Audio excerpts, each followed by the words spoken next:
Sells seashell. Oh, I was just going over my vocal warm-ups. Hi, everybody. You know what's going down. It's 6 p.m. on the West Coast, 9 p.m. on the East, and welcome to Words with Friends Live. I'm your host, Iman Crossan, a.k.a. Alpha Cat. This guy right here. Oh, there we go. Right there. I got to make it a little bit more. Would you like to learn how to become financially independent by flipping real estate? Great. I'm sure there's a site for that, but it's not here. I just figured I'd throw it out there. In the meantime, I've got an even better money-making opportunity for you. Playing this here game. Now, we officially have 9 days left in our Game Night Solo Challenge. And no, the Game Night Solo Challenge is not playing solitaire by yourself, thankfully. Tic Tac Tina is the easiest solo challenge competitor. She tends to be pretty agreeable. You can then work your way up to Wordsmith Wanda, who is the hardest. Now, if anyone asks, no, Domino Dominic is not a cartoon version of me without a beard. Go look at it in the game and then you'll get it. But do it later, not now. Here is how we play Words with Friends Live. Let me put you on the game a little bit. I'm going to ask you 12 questions. You'll see them pop up on your screen along with 3 possible answers. Now, when I start reading the questions, you will have 10 seconds to tap the correct answer. I'm doing this because I want you guys to know how to play. You got to tap on the screen. Now, 10 seconds is not as long as you think, so hurry up and tap, especially if you feel your phone vibrate, because that's the 3-second warning before the timer hits 0 and it is too late. So don't miss out, because you will definitely want a piece of today's jackpot of $5,000. You heard me right? The 5, a little cute little comma, 3 zeros, an exclamation point just for extra credit. Now, if you miss a question, don't worry, you can still play in spectator mode. And for every question you answer correctly in spectator mode, you will earn points on your new progress bar. So keep playing. When you reach 15 points, you will soon receive a Words with Friends mystery box filled with all sorts of loot like coins and power-ups that you can use to smite your friends and family in the main Words with Friends board game. Now, there are a few rules in life, so let's go over them. Always hold the door for ladies. Don't feed mogwais after midnight, and never, ever, under any circumstance, stop playing Words with Friends Live, because no matter where you are in the game, there's always something to win, okay? Now, another way to stay in the money, extra lives. You all know about this, at least most of you, I hope. Your ticket to Jackpot Junction. There are some rules, of course. You can only use 1 extra life per game up to question 11, but sorry, you cannot use it on question 12. I don't want to hear it like, hey, I want to use an extra life on question 12. That is cheating. Yeah, that wouldn't be good. Now, you get an extra life when you invite friends to play by tapping that tapping thing, by tapping the heart on your countdown screen before the game starts. Remember, you can only use 1 per game. Also, you can only invite 1 friend each game, okay? Or, I'm sorry, you can only invite a friend once, okay? Now, somewhere around 24 hours after your friend accepts your invite, that extra life will pop up on your screen and save your butt when you get an answer wrong. Okay, we are seconds away from the game, so make sure your battery's charged up, plug it in. You don't want it to die on question 11 right before the main question, because an extra life won't help you in either situation. And also connect to Wi-Fi for the best video, because as usual, you want to see this as clear and crispy as possible. All right, that trivia is not going to answer itself, so let's get down to it. Kicking it off with question number 1. Boho refers most to which? Bahamas, Bohemian, or RoboHelp? Which one does boho refer the most to? Fun fact, boho is what they call bozo, the clown, in Spanish-speaking countries. I'm lying to your face. I just made that up. I'm sorry. But boho sounds like the name of a neighborhood in New York City, doesn't it? Like Soho, which stands for south of Houston. Boho would be like, I don't know, borderline hotels that cost $400 a night? No, that's not good. Let me try another one. Maybe bookstores trying to hold out against Amazon's world domination? No, that would be boho zowodo. That's terrible. Let's just lose it because it doesn't have the same ring. But the correct answer is Bohemian. The word boho refers to someone who lives an unconventional lifestyle. The kind you associate with writers and artists is both short for bohemian and an acronym for broke, overeducated hipster without an occupation. If you have a problem with that, show me the lie. Question number 2. Which of these 3 words has most to do with gathering? Corral, corral, or coral? Which of these 3 is the correct one?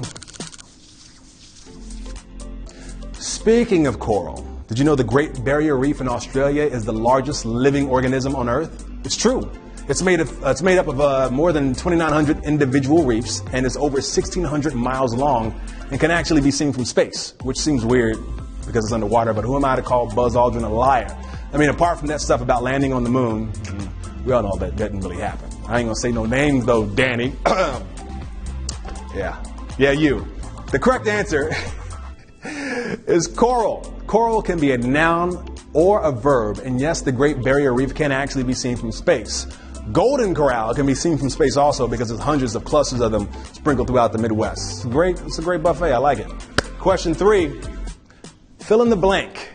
The Beatles are blank of 4 members. Composted, comprised, constituent. Composted, comprised, or constituent.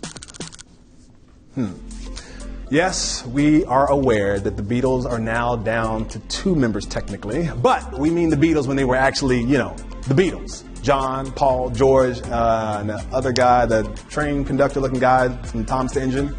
Oh, Ringo, yes. Ironically, the Beatles themselves would probably get this wrong since they weren't too hot with grammar. She's got a ticket to ride, but she don't care. She don't care? That's not the Queen's English. But the correct answer is comprised. Constituent means being part of a whole, and composted means to turn into compost. And Yellow Submarine means, what does that song really mean? A children's song? Right.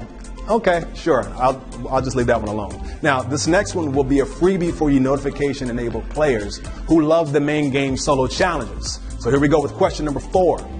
Which of these people is not a game night solo challenge wordmaster? Wordsmith Wanda, Gary Gygax, or Tic Tac Tina?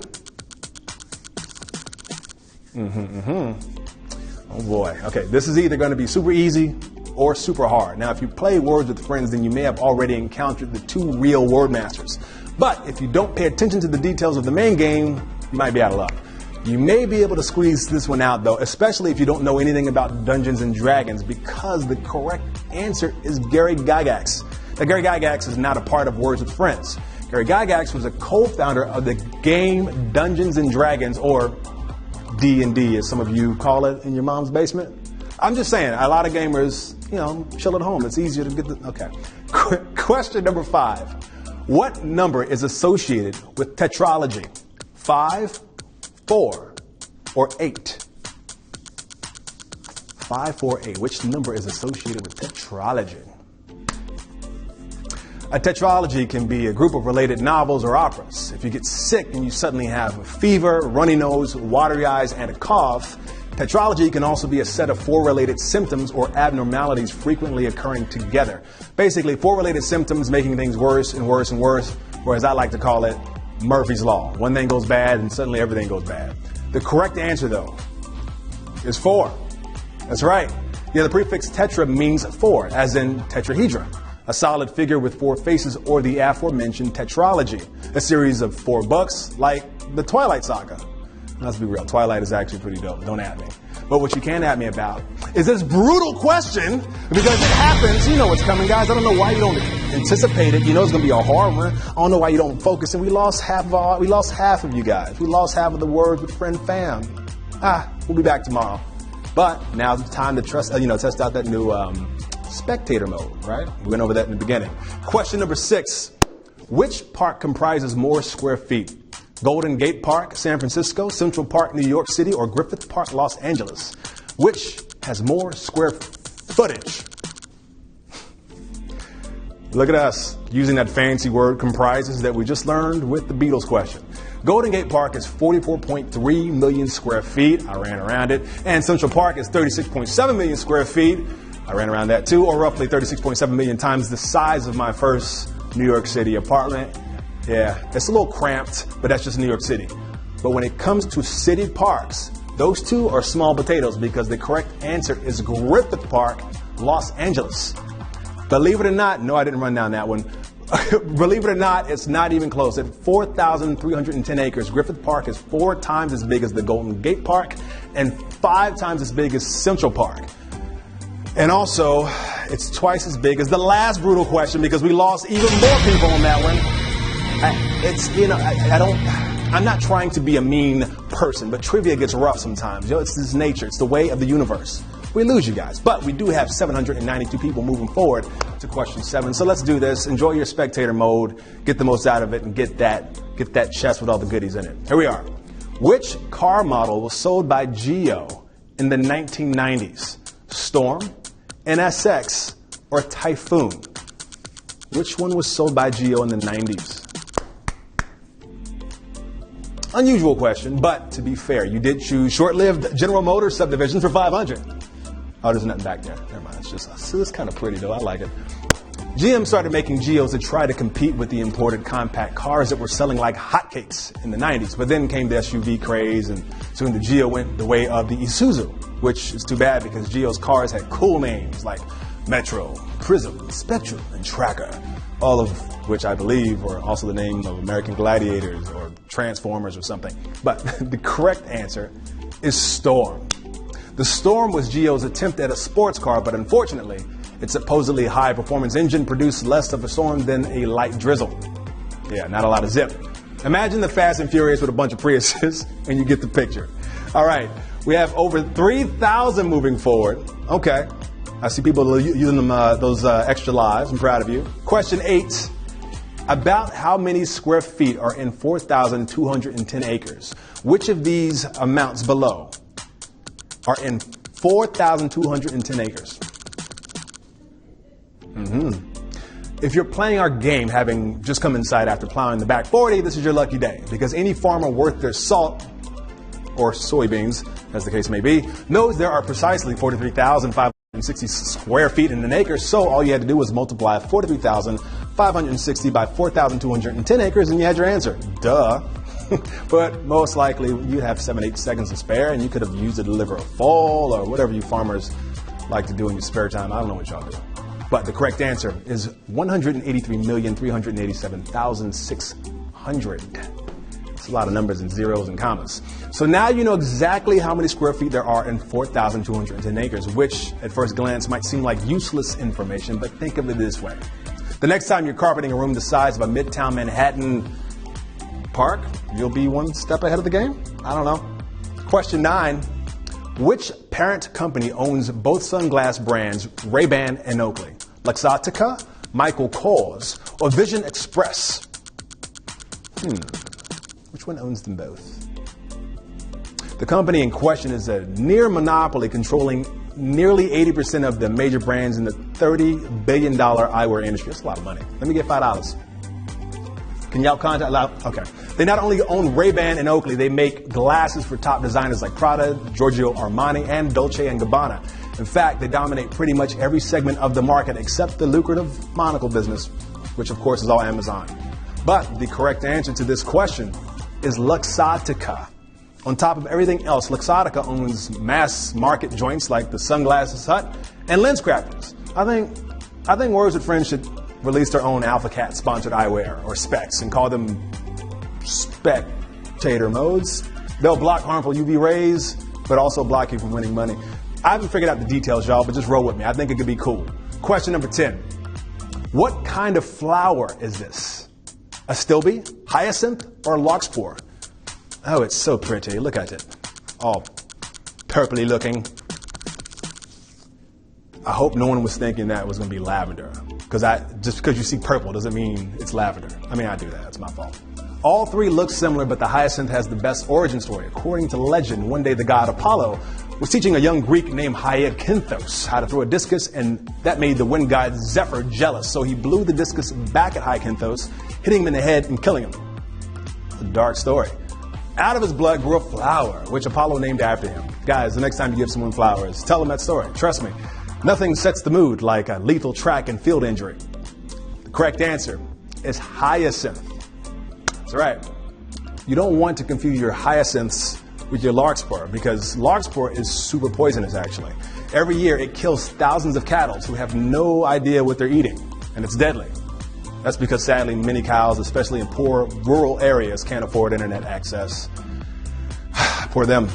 All right, guys, second to last question. Question 11. A tetralogy of Fallot refers to a condition in what part of the body? Heart, lungs, or arms? Tetralogy of Fallot. This actually doesn't sound like a medical condition so much as it does a subtitle for a Game of Thrones novel.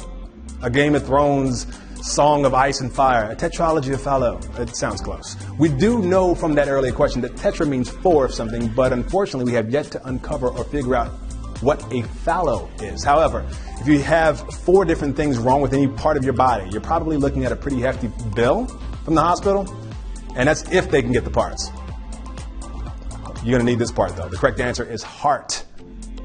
Named after Dr. Fallot, the condition's a combination of, say them with me, a ventricular septum defect, pulmonary stenosis, aortic displacement, and right ventricular hypertrophy. You all know that, right? Luckily, it can be fixed with surgery, or if you don't have insurance, a little duct tape. It works for me. I'm all patched up. All right, guys, it's 11 up, 11 down. If my math is correct, you're just one right answer from winning yourself a hunk of that jackpot. When I say hunk jackpot, I don't mean me, so don't get excited. It's only just money. But good luck with question 12. So here we go with our last question of the day. For all the money, for all the cheese, the quesos, the ducats, the pesos, the fromage, the racks, as we call it from my inner rural area. What is the correct pronunciation of the word spelled B-O-U-G-I-E? Which of these three is correct? Hope you know your phonetic spelling instructions. The word we're talking about here comes from the French term bourgeois, which is usually used to refer to middle-class materialism and pretentiousness. Lying and faking it, basically. It basically means striving to appear to be in a higher economic class than you actually are by doing things like leasing an $80,000 Tesla while living in your parents' laundry room, or paying the $2 extra for guac at Chipotle. I see somebody do that, like, oh, aren't you? Oh, you're so rich. Before I tell you the answer and before we figure out who's taking me shopping, don't forget to go back to our main game, Words with Friends, and play the Game Night Solo Challenge. I mentioned it during question 4. And don't worry, Gary Gygax won't be there. But the correct answer was the first one. This one here. You remember what it looked like. And that, my friends, is it. If you got all 12 questions right, that means you're sharing $5,000. Let's take a look at who's winning tonight, because I need to figure out who's going to hook your boy up. We have 1,015 winners. That zero just vanished at first. Congrats to Dave L, Brooks Saden, Jawushis, Gerard, Allison G, Marianne C, Katie P, Ken L, The P. I want to know who The P is, because you must be epic if your name is The P. Anyway, don't forget, Sunday is our big money game day. $10,000 is up for grabs and coming up on us fast. And please join us again tomorrow, same time, same place, same app, and same face, but a whole new treasure chest full of cash. I have been your host, Iman Crossan, a.k.a. Alpha Cat, and this has been Words with Friends Live. Peace and hair grease. I'm out.